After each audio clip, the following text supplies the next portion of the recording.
दोस्तों, इस वक्त एक ऐसी खबर सामने आई है जिसने पूरी दुनिया को हिलाकर रख दिया है और अमेरिका की खुफिया एजेंसी CIA की नींव तक हिल गई है।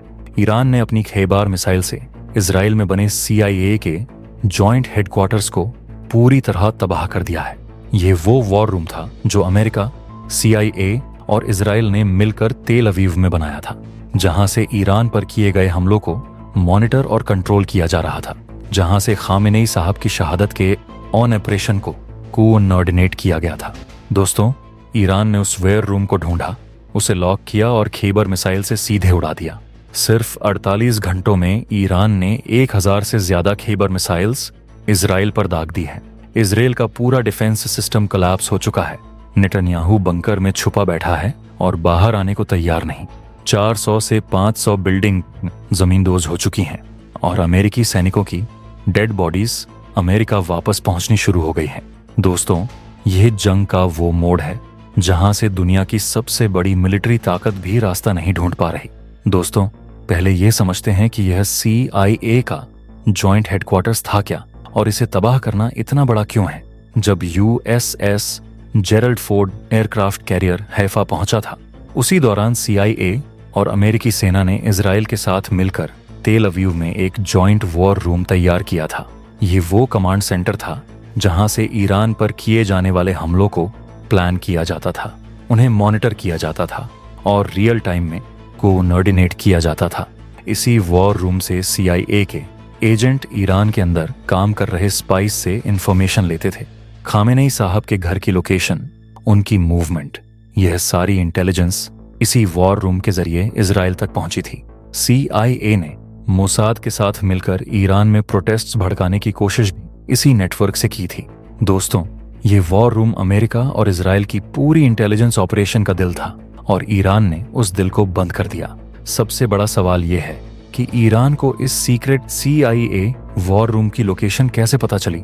दोस्तों, ये ईरान की इंटेलिजेंस ताकत का सबसे बड़ा सबूत है। ईरान की ministry of intelligence and IRGC की इंटेलिजेंस यूनिट दुनिया की सबसे काबिल इंटेलिजेंस एजेंसीज में से एक है। ईरान के एजेंट इजराइल के अंदर सालों से काम कर रहे हैं। जब CIA और अमेरिकी सेना ने यह वॉर रूम बनाया तो ईरानी इंटेलिजेंस ने उसकी हर हरकत पर नजर रखी। तेल अवीव में आने वाले CIA ऑफिसर्स की पहचान की, उनकी मूवमेंट ट्रैक की और जैसे ही वॉर रूम की एग्जैक्ट लोकेशन पक्की हुई, ईरान ने पहला निशाना यही बनाया। दोस्तों, जिस CIA ने ईरान के खिलाफ साजिश रची, आज उसी CIA का हेडक्वार्टर्स ईरान की खेबर मिसाइल ने तबाह कर दिया। यह उसी का बदला है। आपको बता दूं कि CIA का वॉर रूम तबाह करना सिर्फ एक हमला नहीं था, यह उस बड़े तूफान का हिस्सा था जो ईरान ने पिछले 48 घंटों में इजराइल पर बरपाया है। सिर्फ 48 घंटों में ईरान ने 1000 से ज्यादा खैबर मिसाइलें इजराइल पर दागी हैं। दोस्तों, खेबर शेकान मिसाइल ईरान की सबसे सटीक और सबसे खतरनाक बैलिस्टिक मिसाइल है। यह मिड कोर्स में अपनी डायरेक्शन बदल सकती है, जिससे आयरन डोम और पेट्रियट सिस्टम इसे ट्रैक नहीं कर पाते। 1000 मिसाइल्स का मतलब है हर घंटे औसतन 20 से ज्यादा मिसाइल्स इजराइल पर गिरती रहीं। इजराइल का आयरन डोम, एरो सिस्टम और THAAD तीनों पूरी तरह ओवरवेल्म हो गए और कोलैप्स हो गए। ना ड्रोन्स रुक पा रहे हैं, ना मिसाइल्स। दोस्तों, इजराइल ने अपने पूरे इतिहास में ऐसी तबाही कभी नहीं देखी। दोस्तों, 1000 खेबर मिसाइल्स के नतीजे क्या हो सकते हैं, तस्वीरें अब सामने आ रही हैं और वो बेहद भयावह हैं। इजराइल में 400 से 500 बिल्डिंग्स पूरी तरह तबाह हो चुकी हैं। हर जगह मिलिट्री हेडक्वार्टर्स को निशाना बनाया जा रहा है। इजरायली आर्मी के जितने भी बेसिस और कमांड सेंटर्स हैं, सब पर मिसाइल्स गिर रही हैं। नेतन्याहू और उनकी पूरी कैबिनेट बंकर में छुपी बैठी है और कोई बाहर आने को तैयार नहीं है। दोस्तों, ईरान ने इजराइल के सिविलियंस को वार्निंग दी है कि मिलिट्री बेसिस के आसपास से दूर हो जाएं, क्योंकि अब बाकी बचे सभी बेसिस को भी मिसाइल्स से तबाह किया जाएगा। यह ईरान की ह्यूमैनिटी है। वो मिलिट्री टारगेट्स को निशाना बनाता है, सिविलियंस को नहीं। वो इजराइल नहीं है जिसने तेहरान में 70 बच्चों को बेरहमी से मार दिया। इजराइल ने इस जंग में स्कूल्स पर बम गिराए, हॉस्पिटल्स पर हमले किए। यह वो इजराइल है जो गाजा में पिछले सालों से बच्चों और औरतों को बेरहमी से मारता आया है। UN के रेफ्यूजी कैंप्स तबाह किए, जर्नलिस्ट्स को जानबूझकर निशाना बनाया। लेकिन ईरान ने क्या किया? ईरान ने हमले से पहले वार्निंग दी, मिलिट्री बेस से दूर हो जाओ। ईरान ने सिविलियन इलाकों को नहीं बल्कि military headquarters, CIA war room और कमांड सेंटर्स को निशाना बनाया। दोस्तों, यह फर्क बताता है कि मासूमों का हत्यारा कौन है और कौन सच में अपनी डिफेंस में लड़ रहा है। ईरान एक जिम्मेदार मिलिट्री पावर की तरह लड़ रहा है और इजराइल एक टेररिस्ट स्टेट की तरह। दोस्तों, इस जंग में एक और बड़ी खबर आई जो अमेरिका के लिए बेहद शर्मनाक है।